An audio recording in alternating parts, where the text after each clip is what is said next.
mungkin produksi perempuan sekarang lebih banyak kan dah. Saya tidak sampai di survei di situ sih. Tapi kalau menghadiri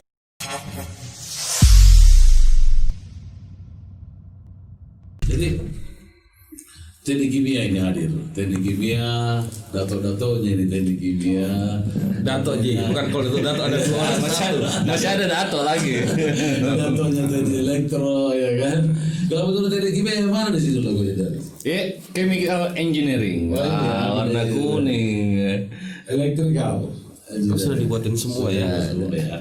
Jadi kita memang bagaimana kita buat ini agar semua jurusan nanti hadir di studi ini.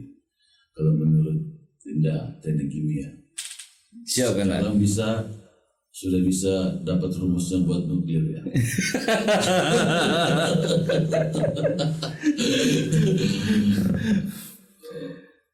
Angkatan berapa dulu Dinda? Ya, jadi kalau saya kan dah, saya angkatan 96 masuk kan dah. 96 masuk, alhamdulillah selesai di angkatan 99. Tahun 99. Terus 99. Tahun 99 selesai. Nah, di teknik kimia. Jadi kalau teknik kimia kan kita dulu masih diploma 3 aja semuanya. Kalau sekarang kan ada diploma 3, ada diploma 4. Nah, kalau teknik kimia kan ini kalau kita dikasih kimia kan bisa laut. Dia angkatan pertama angkatan tahun berapa? Ya? Kimia. 87. Ya sama lah kan. Angkatan pertama 87. Waktu juga. Iya. Di teknik kimia itu memang banyak berhubungan dengan industri makanan dan minuman ya atau gimana? Kalau jadi gini, biasanya kan orang berpikir kimia dengan teknik kimia sama, ya kan? Kimia itu kalau di Fakultas Unhas itu masuk di MIPA ya, MIPA. Jadi kimia aplikasinya itu di teknik kimia. Nah, jadi kalau bicara masalah peluang dari teknik kimia itu dari bangun tidur sampai tidur kembali banyak peluang di situ. Karena kita belajar semuanya. Contohnya kalau kita bangun pasti pakai air. Di teknik kimia kita belajar pengolahan air. Gampang ya tidak? Enggak, pengolahan air, jadi water treatment gitu kan datang. Terus kalau kita bicara pasta gigi, kita juga buat pasta gigi teknik kimia. Kita sabun, kita pakai sabun, kita juga buat sabun di teknik kimia, kita diajarkan. Jadi kalau kimia murninya di MIPA itu kimia murni ya belajar mungkin lebih konsen pada kimia organik, kimia analitik, gitu kan. Tapi kalau kita sudah main di kimia industrinya, jadi memang aplikasi ke industri jadinya. Jadi seperti gitu karena kalau kita tanya Ini kayak kuliah umum, saya juga baru tahu. iya, jadi bukan ya, maksudnya menyampaikan saja karena rata-rata orang berpikirnya kimia, jadi biasa jurusan kimia Ki. Kalau saya bilang bukan jurusan kimia saya teknik kimia, ada tekniknya, ada teknik kimianya. Karena beda Ki kimia dengan teknik kimia ujung-ujungnya. Nah, itulah kenapa banyak lulusan teknik kimia itu banyak lulusannya pinginnya masuk ke industri. Tapi kalau MIPA kimia itu biasanya jadi yang lebih banyak pada laboratorium, dia kekuatannya di situ. Kalau di industrinya yaitu chemical engineeringnya, teknik kimianya seperti gitu kan. Berarti sudah bisa meracik makanan dan minuman ya, termasuk obat-obatan. Makanan, minuman, obat-obatan tidak kan, tidak terlalu. Ya kalau makanan, minuman pasti, gitu kan. Rata-rata kalau lulusan teknik kimia, kalau di industri dia masuk di quality control, ya kan. Kisinya, nah, gitu. Food, apa ya? Ya dia masuk di departemen kisinya, ataupun dia masuk di water treatmentnya juga, di utility departemen itu juga dia masuk di situ. Kalau wirausahanya? Kalau wirausaha banyak buat makanan tuh. Wirausaha buat makanan seperti saya punya senior kan Kandak Sekari itu kan buat makanan dari bahan baku ikan itu dia buat seperti gitu. Saya ingat dulu teknik kimia bahwa air comberan aja Iya. yang melewati alat itu bisa langsung diminum, betul tidak kan? Ada alat itu sebagai penetrasi atau saringan yang Sebenarnya kalau dibilang air limbah, jadi air yang sebenarnya bukan masuk dalam kapasitas, maksudnya air maksudnya sudah masuk di baku mutu air. Sebelum menjadi baku mutu air itu ada prosesnya kan dah.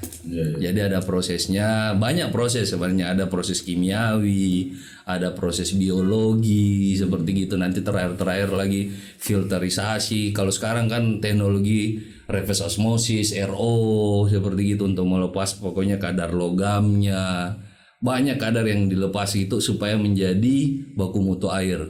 Ketika sudah semua menjadi baku mutu air, maka sudah bisa dipakai untuk mandi. Kemudian kalau untuk pengolahan selanjutnya untuk air minum, itu berarti diolah lagi gitu kan supaya cocok untuk jadi air minum, karena baku mutu air belum tentu langsung bisa diminum juga kan. Terus teknik kimia dulu di zaman kita itu paling banyak cewek cantik. Wih. Aduh, 2-3 orang aja.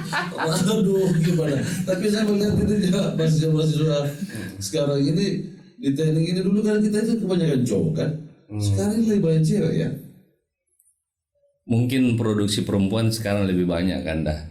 Saya tidak sampai di survei di situ sih. Tapi kalau menghadiri hampir berimbang. Kalau elektro bagaimana? Kalau elektro sih bersaingnya kita di kimia dulu banyak ceweknya juga. Jadi yang jurusan listrik itu kan sangat jarang. Angkatanku saja hanya 2. Nanti setelah dibuka program studi baru kan, baru banyak peminatnya dari cewek. Nah, kembali tadi kita ke Dinda Roy yang datuknya juga sebagai ketua IKA jurusan elektro yang banyak Iya. Ini saya khawatir dia katakan terus saya jatuh. Apa yang perlu dibahas ini kan dah. Ya kan gini, kita kan ini bagaimana elektro itu dengan program jurusan baru, teknik elektro membawai berapa program jurusan baru. Saya kalau ditanya hal itu saya tidak kuasai terus terang. Jadi mungkin ada 92 enggak ada. Jadi angkatannya saya hanya tahu itu listrik telkom kan tempo hari. Harus lepas itu di 95 itu ada penambahan perubahan. Ya. Saya sempat ikutin tapi detailnya saya tidak tahu. Jumlah mahasiswanya kan juga berarti 8 kali lebih banyak sekarang. Karena ada 6 jurusan, ada D3 dan D4 gitu. Betul. Sama juga kimia ya. Kimia juga terbagi banyak program barunya ya? Iya, dulu waktu saya kan 96 kita cuman satu jurusan satu program studi teknik kimia, tapi sekarang itu sudah banyak program studi di dalam. Jadi sudah ada spesialisasinya gitu kan ya. Sebenarnya saya melihatnya ya betul karena mungkin mengarah ke sana lebih fokus lagi spesialnya seperti apa. Kalau di kimia dulu tadi kimia dosennya killer siapa dulu? Kayaknya tidak ada yang killer sebenarnya. Killer. Tidak ada yang killer. Dulu itu ya paling kan kalau dosen Pak Asis gitu. Jadi kalau kita pakai celana robek-robek mau masuk kampus, mau masuk kelas, keluar kok katanya kan. Celana mau robek, wajar sih sebenarnya tuh. Cuman memang style tak dulu begitu, masalahnya style kita kan dulu begitu. Itu tuh di bawah perut. Ya, di sini. Keren di bawah perut. Usir BM Begitu Ji. Tapi coba tanya sama ketua ikannya ini Ketua kimia. Saya penasaran Pak. Iya. Dari yang dipaparkan tadi itu persentasinya yang terserap di dunia industri berapa persen, terus korelasinya dengan kurikulum baru ini masih masuk kira-kira dengan kebutuhan industri. Masalahnya kurikulum baru juga saya enggak tahu kurikulum baru seperti apa. Kan minimal ada komunikasi dengan adik-adik yang baru lulus kemarin kan. Ya, saya lihat ketua jurusan ini berdua tidak mau ambil lagi program studi yang baru kan. Berarti memang kita harus hadirkan ini masing-masing ketua himpunan jurusan ya. Jadi kalau kita ditanya kapasitas masing-masing Kanda sebenarnya gini, kita konsennya kemarin itu masing-masing ketua IKA kan ada 3 pilar kerjasama. Pertama kerjasama hubungan kerjasama ke akademik. Tapi karena kita di jurusan ya, jadi ke jurusan saja. Terus kedua ya asas manfaatnya ke alumni. Ketiga itu ke masyarakat. Hampir semua jurusan melakukan hal yang sama, gitu. Cuman tidak terekspos di akademik sendiri, di lintas jurusan, apalagi di luar, di masyarakat. Dengan adanya hal ini seperti ini, mungkin satu ide cemerlang dari Kak Rais, Ketua IKA baru ini, bahwa kegiatan positif yang dibangun dari teman-teman itu di seluruh jurusan di IKA itu bisa terekspos. Manfaatnya adalah untuk memanggil teman-teman alumni lain untuk berbuat hal yang sama, satu. Terus kedua, untuk mengembangkan yang sudah ada. Terus ketiga, bahwa keberadaannya kita ini ada pengakuan saja, bukan pengakuan saja, tetapi memang dalam wujud nyata, gitu. Contoh, kalau saya tanya sama jurusan-jurusan lain, mereka intens kok buat beasiswa. Ada berapa periode? Mereka intens untuk buat pelatihan. Kemarin malah pelatihan yang sifatnya tidak ilmiah, hanya peningkatan SDM itu seperti leadership. Mereka lakukan apa? Kolaborasi sama mesin, kimia mesin itu gitu. Kolaborasi ya. Dua jurusan terus mereka kegiatan itu bagus gitu. Yang perlu sekarang kita lakukan adalah data-data itu kita kumpulkan, terus kita evaluasi, kita inovasi, kembangkan gitu. Ya. Kalau saya sih kapasitasku itu yang saya paham. Kalau masalah keilmuan mungkin kita sama, kita rata-rata di kantin tahunya apa menu makanannya paman saya hafal gitu. Apa menu minumannya paman saya hafal. Tapi mata pelajaran itu, apalagi yang bukan kita punya angkatan, saya angkat tangan. Saya lambaikan tangan di kamera. Halo, saya angkat tangan. Berdua. Tiga jurusan teknik kimia dan jurusan ketua IKA teknik elektro, berdua ini adalah pengusaha betul-betul ya. Amin. Diaminkan saja dulu. Kalau pengusaha ya amin. Dalam tahap merintis tentunya. Jadi kita perlu ada figur yang dicontoh lah, yang sudah berhasil. Yang lebih banyak yang saya tahu yang lebih mandiri itu karena memang keilmuannya lebih bisa mandiri untuk dipasarkan itu dari sipil. Ya, lebih mudah gitulah, lebih mudah. Bilang itu salah. Itulah gunanya kita. Bagaimana bagi adik-adik ini kita selalu bergaul, tukar pikiran, saling bertukar ilmu, ya. Masing-masing di bidangnya. Ada juga anak sipil mengerjakan suatu pekerjaan tawar di luar ilmuannya ya. Nah, ada juga seperti karena siapa yang dari Batam ini kan dia masuk ke kerjaan sipil, siapa lagi? Panghegar. Oh iya benar. Ya, betul. Dari elektro kan dia masuk sebagai kontraktor sipil. Pertanyaannya saya akan sama kita, kenapa bisa begitu? Personnya atau background keilmuannya? Kalau nomor 2 kan background keilmuan sudah tidak mungkin karena dia sudah bisa kerjakan di luar pada disiplin ilmunya. Artinya kan kapasitasnya orangnya gitu. Nah, itulah tadi yang kita mengatakan bahwa backgroundnya dalam satu gedung itu kita punya pengalaman masing-masing. Bisa kita mengembangkan kemana? Kita mengembangkan ke A, B, C, D sesuai dengan itu kita cara bekerja. Kalau saya gini kan, saya masih bisa bantah Kak Rais. Iya. Jadi kalau saya gini kan, tapi untuk yang baik kan. Artinya begini, kalau saya sebenarnya, jadi kalau saya kayak lulusan teknik kimia, impian lulusan teknik kimia impiannya satu, kerja di minyak pastinya. Apakah offshore, onshore, itu impiannya orang pertama karena gaji-gaji dibilang level tinggi lah kan ceritanya. Kemudian ya kerja di industri, apakah good consumer good dan lain sebagainya. Itu impian lulusan teknik kimia. Saya lulusan teknik kimia, bukan profesiku ya di bidang teknik kimia yang tadi kita bilang, buat makanan lah, buat inilah, gitu kan. Memang Waktu pertama kali saya lulus, jadi saya dari Politeknik, kemudian saya lanjut di Undip dengan jurusan yang sama teknik kimia. Kemudian 1 tahun pertama saya kerja memang di industri ujung-ujungnya. Nah ternyata ya sebenarnya cerita kenapa, contohnya Kanda yang dari elektro, ya dari elektro itu kerjanya ternyata lebih banyak di sipil. Kalau saya menilainya itu sebenarnya ujung-ujungnya kita proses untuk passion kita sebenarnya.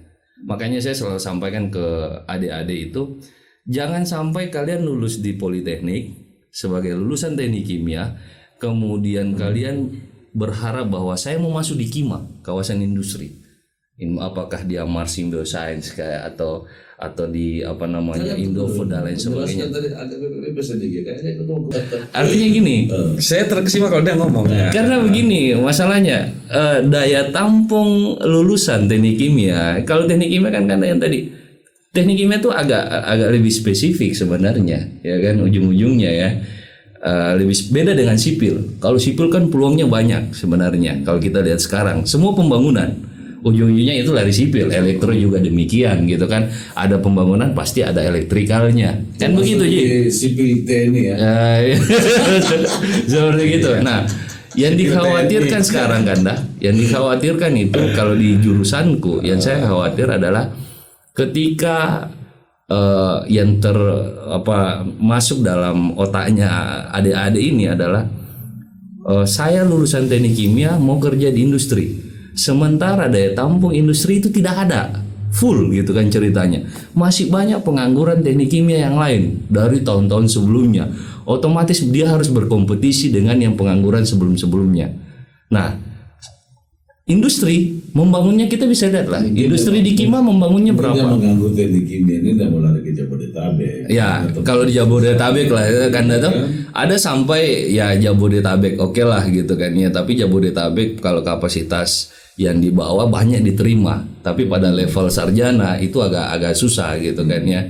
Nah, dia bertahan di situ secara otomatis dengan industri hanya begitu saja perkembangannya, maka secara otomatis 1 tahun dia bertahan menunggu, 2 tahun bertahan menunggu, secara otomatis kan jadi pengangguran kan dah. Tapi kebanyakan yang teknik kimia ini banyak bekerja di Freeport, di smelter banyak.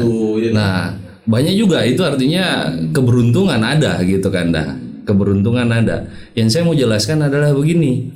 Kita jangan fokuskan saja bahwa saya punya impian, kan ada impian itu ada ya target plan A, plan B, plan C. Harusnya yang dibuat seperti gitu. Ketika plan A tidak tercapai, maka saya jadi plan B. Itu kan kita jadi proses saja. Kayak saya pertama kali masuk di industri, kemudian saya kerja, akhirnya saya lepas dari industri. Saya bilang sama temanku, apa bagusnya saya kerja? Dia bilang temanku, jadi sales mau kok. Tapi sales alat laboratorium. Oke, saya jalani di Cikarang, Jababeka. Ya kan? Nah, ternyata di situ passionku kan dah. Otomatis ahliku adalah memasarkan saja. Keilmuan teknik kimia ilmu teknik kimia hilang secara otomatis. Yang sekarang saya pelajari ini sudah pro dalam kimia. Karena proses kan. Jadi kalau bicara kimia juga masalah proses ini tambah ini Na tambah Cl NaCl ya itu umum. Tapi kalau sudah banyak rangkaiannya minta ampun. Jadi sebenarnya yang mau disampaikan tambah ke A, buka celana gitu. Jadi yang mau disampaikan sebenarnya begini kan. Jadi teman-teman adik-adik yang lulus dari itu jangan terfokus dari tujuan dia mau kerja di industri kalau khusus teknik kimia. Bukalah wawasan seluas-luasnya bahwa ya masih banyak peluang yang lain yang bisa digeluti dulu untuk mencari pengalaman kerja.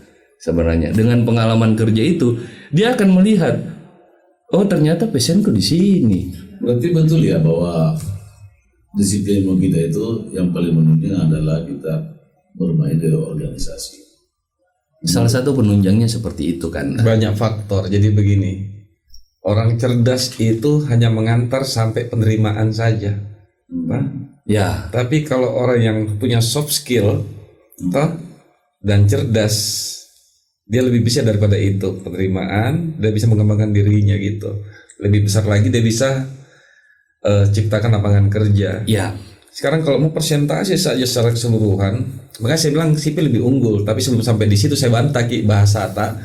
Saya mau bilang begini, untuk khusus Poltek saja, lingkup kecil Poltek. Kemudian kita kan backgroundnya IKA Poltek, jadi kita ada rasa moral lah ke sana. Persentasenya kalau ditanya itu berapa persen sih yang terserap dari lulusannya Poltek secara keseluruhan? Secara keseluruhan. Yang bisa terserap tidak lebih 20%, 30%. Tidak lebih. Dari seluruh jurusan, kalau kita memandang jurusan masing-masing, yang lebih banyak bisa survive itu sipil. Kenapa? Tolok ukurnya begini. Kenapa elektro sampai ada 6 program studi? Kan begitu. Dipecah. Sipil ada berapa program studi? Ada 4. Ada 4, lebih sedikit ya. Ya, dulunya 2, tambah lagi 2. Tapi kayaknya dari 4 ini kan tidak terlalu teknis sekali, hampir sama lah kalau saya lihat itu. Ya. Gitu. Berarti peluangnya sipil tuh jauh lebih besar dibanding jurusan lain. Kalau nanti kita jadi coba tanya sama Kak Indra sebagai ketua IKA sipil kan, dari jaringan alumninya gitu, yang terserap di dunia kerja, terus yang bisa mandiri, lebih besar peluangnya dari sipil. Itu sebenarnya tidak. Sekarang persoalannya begini. Contohlah seperti kita melihat negara Cina ya. Oke. Dia bisa membuat suatu handphone yang Samsung kelas 1, kelas 2, kelas 3, kelas 4 berdasarkan dengan berapa kemampuan daya beli kita. Itu kan hanya industri home, industri rumahan aja kan. Saya tahu. Ya. Nah, kita kan ini ujung-ujungnya selalu mencari berapa finansial kita, berapa keuntungan kita. Dengan keahlian yang kita miliki seperti teknik elektro itu kan semua serba bisa dirakitkan. Mungkin kita belum pernah membayangkan seperti itu. Jadi awalnya kan saya mau cerita. Jadi anggap saya begini, kenapa saya akhirnya lari ke sipil juga. Jadi kalau saya mau fanatik dengan jurusannya saya, anggap di bidang perumahan pembangunan gitu, apa sih yang saya kerjakan? Elektrikalnya kan. Berarti saya akan masuk itu pada saat pembuatan dinding, dan saya akan dibayar pada saat finishing. Gitu. Persentase elektrikal dengan seluruh bangunan itu hanya sekian persen, mungkin tidak sampai 10% gitu loh. Dari total anggaran itu. Dari total anggaran kan kita tahu, Termin sangat, lama sangat lagi. kecil, masa prosesnya lama. Jadi hitungannya begini, pasti orang berpikir gini, yang punya pikiran yang cukup simple, mendingan saya kerjain semuanya saja deh, karena waktu menunggunya juga sama. Gitu ya. Awalnya kan begitu. Dan pada akhirnya kita geluti kan. Pada dasarnya Itu kembali lagi ke passion. Iya, passion pada akhirnya, dan enak ternyata. Satu, cuannya bagus ternyata, ya kan, marginnya bagus, mungkin seperti gitu, ya kan. Daripada saya cuma elektrikal 10% saja, terminnya lama lagi, tunggu finishing selesai baru dibayar. Dulu ya, sekarang kan tidak begitu Ya, lagi. ya, seperti gitulah kira-kira. nanti kan elektro sekarang ini kan tentu bagaimana melihat perkembangan teknologi ya. Kita kan di Indonesia bagikan kita hanya menete aja kan. Semua industri-industri, anggaplah handphone, elektronik semua kan dari luar semua ya. Handphone apa semuanya. Inilah yang kita mau, bagaimana caranya menciptakan. Kan kita bisa melalui kampus dan pemerintah membeli suatu di dalam komponen-komponennya ini kan, handphone ini kan. Bisa saja kan bisa bahwa ini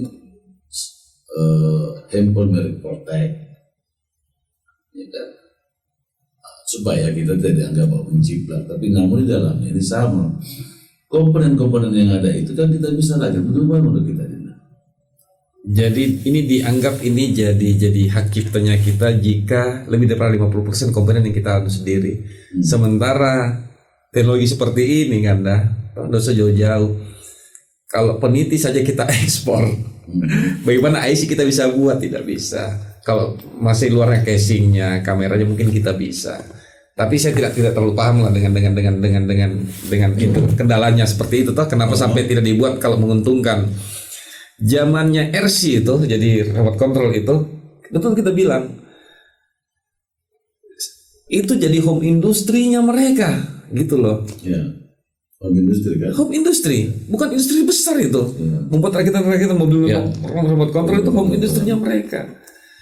Kita bisa juga Tapi kalau kita rakit casingnya sendiri apa semua kita rakit sendiri, ujung-ujungnya bisa lebih mahal begitu. Nah, inilah Karena yang komponennya kita tidak punya. Inilah sebenarnya keahlian daripada teknik elektro, teknik mesin, kolaborasi ini membuat suatu alat, anggaplah contohnya, membuat suatu tower kren yang di remote aja, tidak perlu lagi naik ke tower sana, kan bisa. Oh, kalau itu bisa. Ya, kenapa tidak bisa diciptakan seperti itu? Ini kan kalau kita lihat tower kren pembangunan 20 lantai itu kan operatornya itu kan naik tangga, ya kan? Nah, kalau hadir di sini politeknik, mesin dan elektro membuat suatu perencanaan mesinnya itu sisa di remote aja, dari bawah kabelnya itu kiri kanan angkat, supaya sipil juga tidak terlalu susah dalam bekerja. Contohnya mungkin suatu peralatan yang dibutuhkan mengangkat yang 1, 2 ton, 3 ton alat-alat bahan kimia kan bisa disediakan mesin. Contoh seperti mesin bisa membuat suatu mobil yang mobil listrik ya namanya. Menurutnya bahwa hanya 1 liter sudah bisa mencapai 100 km per jam. Jadi sudah bisa sampai di Parepare. Luar biasa. Masalahnya kita backgroundnya tidak dididik untuk seperti itu. Baru di tahun keberapa itu ada namanya manufaktur. Jadi memang untuk fabrikasi. Kita kan tidak backgroundnya dari situ. Jadi ilmunya kita untuk produksi sebagai prinsipal tidak ada. Yang saya mau kalibrasi mungkin begini kan, di tiap jurusan itu ada, bisa dibilang begini, ada namanya jaring informasi kerja usaha wirausaha yang sudah ada. Itu saya bisa bayangkan kalau itu dibawa ke IKA pusat, artinya sudah melintas jurusan, angkatan, tentu jaringannya akan semakin luas. Contoh soal begini, jadi ada jaringan yang dibuat sama teman-teman itu kebetulan malah jauh dari usia saya, tapi pemikiran mereka maju gitu. Jadi ada kebutuhan yang menguntungkan kedua belah pihak. Jadi di Jakarta itu ada teman kebetulan Dayak, direktur operasional,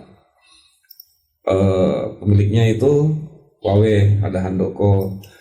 Cuman kalau namanya Menkon, apalagi kalau kita mau berbasis di Jakarta, dia kan harus ambil porsi besar kan, bener kan? Yang proyeknya harus gede, tidak boleh lah jadi Menkon ambil proyek yang kecil.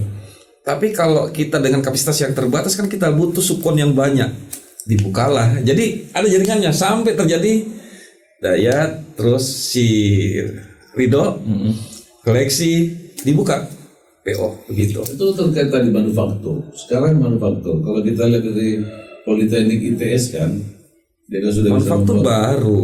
dia sudah bisa membuat robot, ya kan? Ya, Nah, manufaktur bukan robot. Dia produksi fabrikasi. Tapi Iya. kan kalau Politeknik ITS ini kan yang nomor 1 sekarang politekniknya kan, dia mampu membuat robot.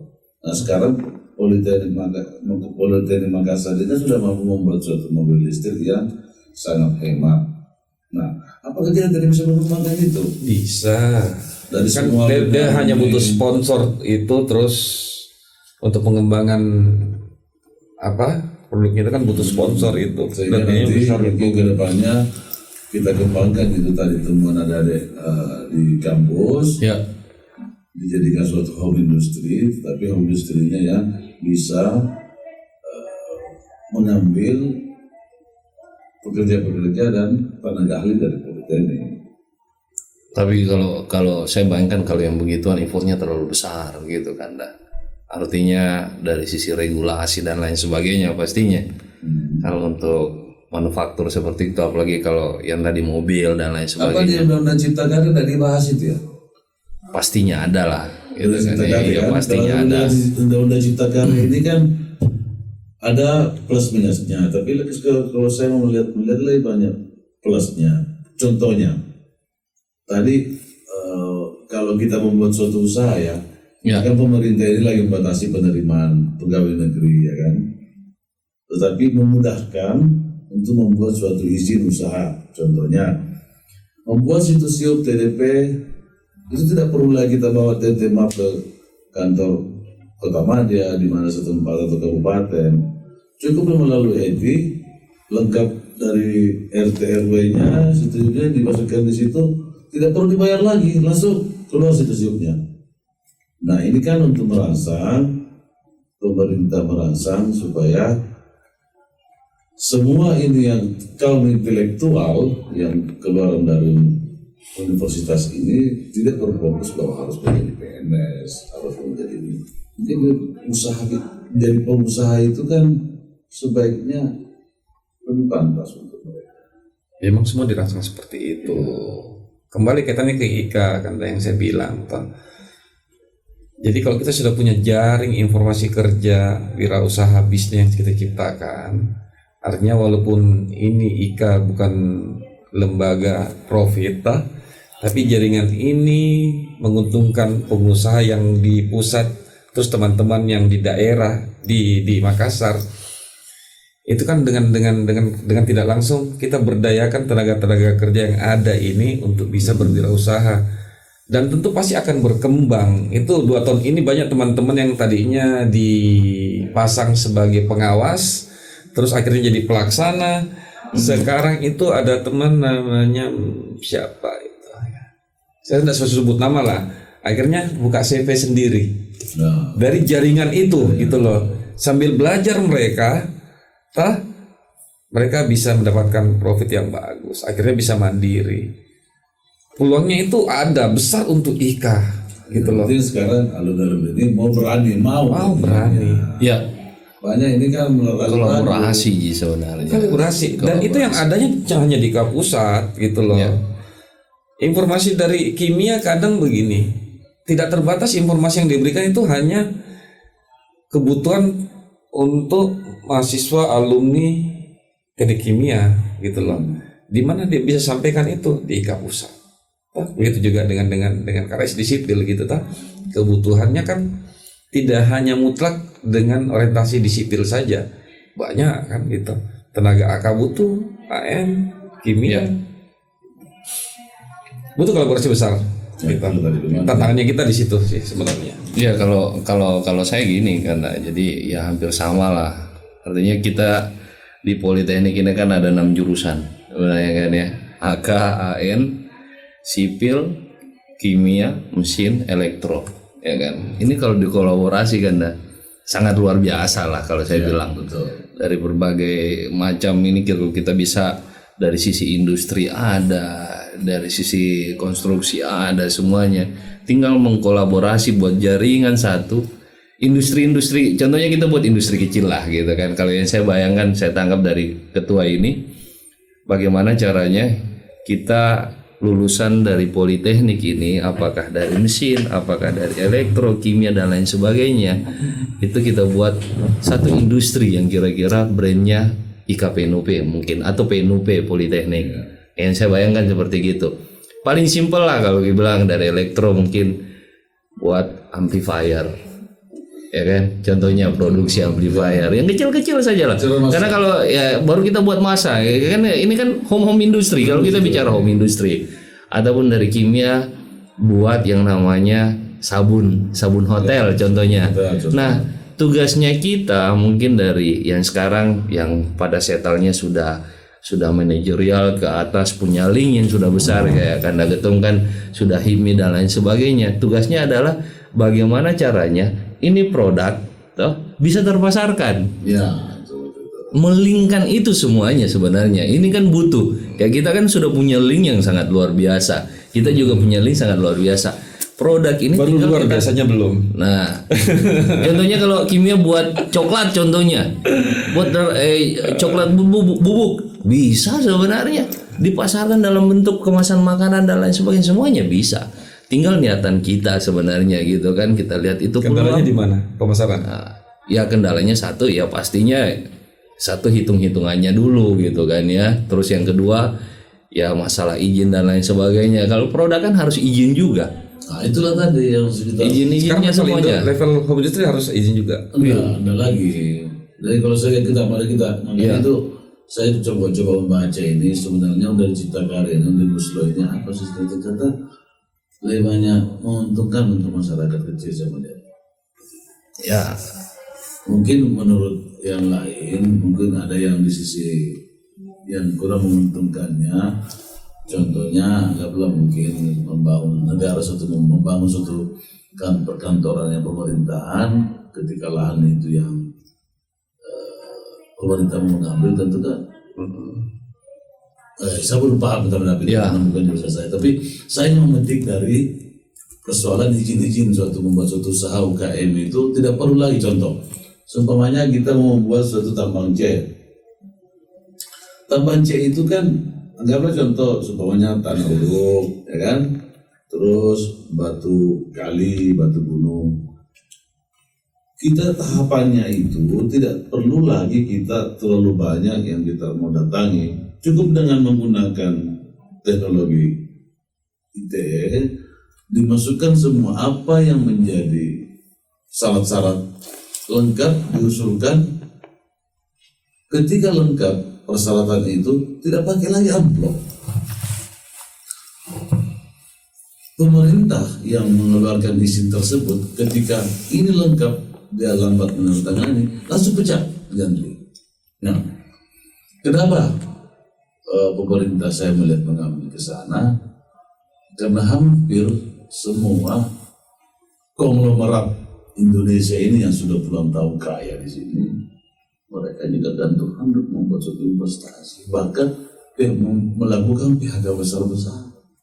Iya, ada benarnya juga. Ini saya berpikirnya gini Kanda, yang tadi kita bilang, Kanda udah bilang kira-kira apa tadi? Kendalanya apa? Ya pasti kendala ya masalah izin, kemudian Katanya gampang biar ada hubungannya dengan IKA gini. Jadi, pertanyaan lu saya rubah. Saya rubah. Oke. Jadi kapasitasnya teman-teman alumni ini yang mungkin tidak tertampung di dunia kerja, terus hubungannya dengan IKA Pusat yang punya jaringan cukup luas karena dia bisa lintas jurusan, lintas angkatan. Terus teman-teman yang punya posisi cukup bagus di dunia usaha yang sebelumnya kita sudah eksis. Pertanyaannya adalah apa yang diperlukan?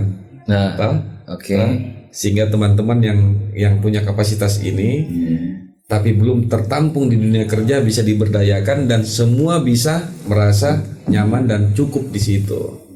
Itu satu contoh coklat yang tadi kan. Satu pasti yang dibutuhkan adalah sebenarnya ya materi, pasti dana.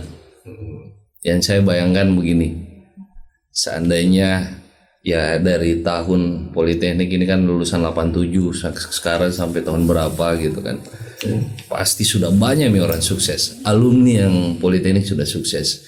Bisa enggak kita buat satu usaha dengan sistem saham, kita buka dengan sistem transparan dan lain sebagainya. Tapi poinnya adalah kita mau bangun apa dulu.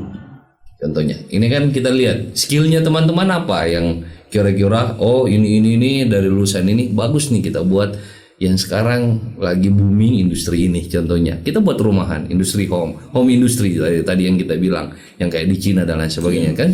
Poinnya lahan ada nggak gitu kan ya, materi ada nggak untuk mendukung proses-proses ini semuanya. Nah kalau ini kita buka semuanya dalam bentuk ternyata alumni saya punya 100 juta di dalam bantal tidak kupakai-pakai. Apa salahnya saya kucur ke situ? Contohnya seperti gitu. Kita buat seperti gitu, kita buka semuanya.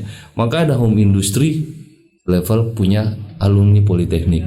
Spesialisasi contohnya yang tadi buat sound atau apalah. Pasti kan elektro bisa kan dah. Ya kan? Ataupun buat lagi sabun. Nah, dari produk-produk ini kita pasti harus sudah berpikir suplainya kemana.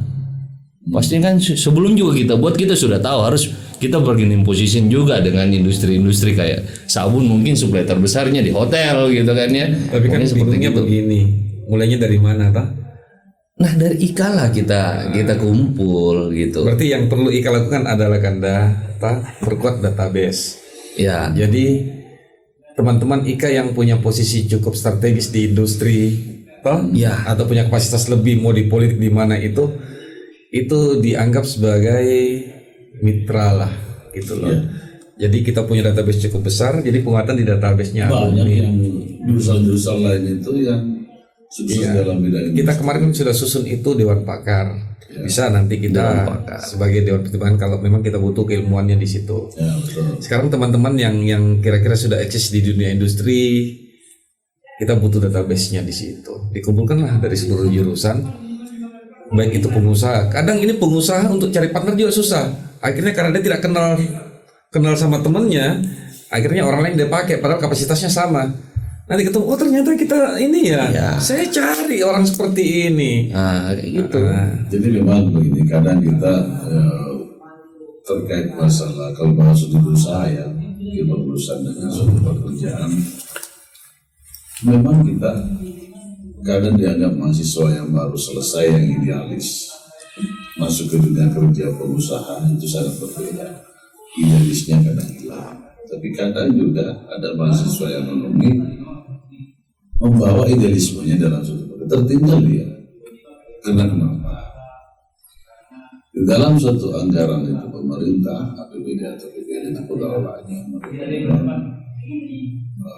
sudah tidak bisa lagi dihilangkan paradigma. Mungkin dalam proses lelang itu ada namanya kesehatan, keselamatan dan kesehatan kerja 3K. Kalau di pengusaha itu kita balik kan 3, kualitas, kuantitas, komitmen. Nah ini yang kita harus ramu karena mereka juga punya komunitas yang harus makan dan minum, yang harus juga dia bagi-bagi begini dan tidak mau juga bekerja tanpa hasil yang dia dapat dengan baik. Nah kenapa dipilih 1-2 orang aja dalam suatu berusaha dengan itu? Memang yang utama komitmen. Ya. Jangan kita pernah salah dari komitmen, itu yang utama. Sehingga selesai pekerjaan satu dan hasilnya bagus, kualitasnya, kuantitasnya bagus, komitmennya bagus, pasti berikut dipanggil. Itu aja kunci daripada kalau kita mau menjadi pengusaha. Banyak orang yang tidak kuliah, banyak orang yang ada SMA tapi dia bisa eksis dalam suatu jadi pengusaha. Nah, mereka bisa memerintah yang jurusan di seluruh ini, seluruh BRI, karena keahliannya manage. Karena itu aja yang harus dilakukan. Contohnya seumpamanya pengadaan, ya kan, mungkin dekonstruksi dari penunjukan mereka ini. Tapi karena pekerjaannya bagus dan tidak terlambat dan bisa mengamankan semuanya kan itu bagus. Itu aja kunci sebenarnya. Terkait masalah industri, home industry tadi itu, saya pernah membayangkan kalau kita pergi ke toko bintang sana, di sana alat-alat handphone itu apa yang tidak ada di sana? Mau ganti kita punya fleksibelnya semuanya kan? Kalau kita beli coba di sana nanti kita ikan dia coba membeli di sana, kita ambil semuanya bisa kita bikin rakitannya. Kalau seperti casing ini kan bisa. Ini kan terbuat dari resin aja seperti bahan baku daripada kimia bisa lebih tahu resinnya. Terbuat dari paper itu kan. Bisa ternyata rumus ada kan sama kayak gini itu. Adalah campuran. Banyak hal kan. Yang paling mudah saja begini. Hasil PA-nya teman-teman itu adik-adik yang baru lulus itu kalau diseleksi itu terus bisa dibuat dalam produk yang lebih bagus. Kan kalau PA kan biasanya berfungsi tapi Stop di situ. Fungsinya ada tapi penampilannya tidak punya nilai jual. Ya, tahu kan? Kemasannya. Ya. Ada alumni itu lihat hal itu akhirnya diambil ke Yusran, terus PA-nya ada, kebetulan PA-nya itu dia filterisasi udara. Jadi anggap ini ruangan ber-AC, terus alat itu ditaruh di sini, orang merokok itu udara di situ dia bisa filter. Oh gitu. Tanpa ada exhaust. Tanpa. Itu teknologi sudah ada sebelumnya, jadi bukan PA baru, tapi dipakai di mobil-mobil teknologi seperti Mercedes gitu. Jadi untuk filterisasi udara itu dilihat peluangnya cukup bagus. Akhirnya itu ada dibilang saya biayai, buat lagi, saya mau masukkan di departemen ini. Itu bagus. Pada dasarnya di masa pandemi ini kan semua orang kuliah, sekolah, sistem online kan. Nah kadang yang membuat jadi mahal itu kan handphonenya kan. Karena di desa-desa atau masyarakat yang bawah itu sulit menjangkau membeli handphone. Kalau kita berpikir dengan hadirnya suatu handphone ini, kita bisa mendesain, menyusur libur saja lebih terjangkau. Bisa dari Agak sulit kan. Maksudnya dengan Kalau kita mau main teknologi sekarang, kita buat startup. ya Itu maksudnya lebih dengan- realistis dan bisa semua lakukan. Bisa semua orang lakukan. Jadi kalau kita mau menampung sebanyak-banyaknya sumber daya manusia yang tidak produktif menjadi produktif, startup. ya Iya. Jadi dengan handphone mereka bisa menjual apa saja tanpa harus menyetok barang. Kita buat pelatihan stand seperti up. itu. Hah? bukan stand. Stand up setelah startup kita stand up. Toh? Jadi Ya kan? bisa deh, saya tanya elektro dulu. Ini kan bisa handphone, anggaplah Bisa, Kanda. Bisa hanya utamanya sekarang kan ini orang kuliah dengan belajar dengan online. Bisa ini itu hanya 3 program aja, Zoom, WA, Facebook itu aja dimiliki. Bisa deh. Bisa sehingga bisa lebih murah. Cuma giganya yang besar. Bisa deh itu. Nah, jadi kalau cuma aplikasi itu kan aplikasi. Orang tidak akan berminat untuk beli handphone dengan aplikasi terbatas pasti. Jadi harga terjangkau. Terus kita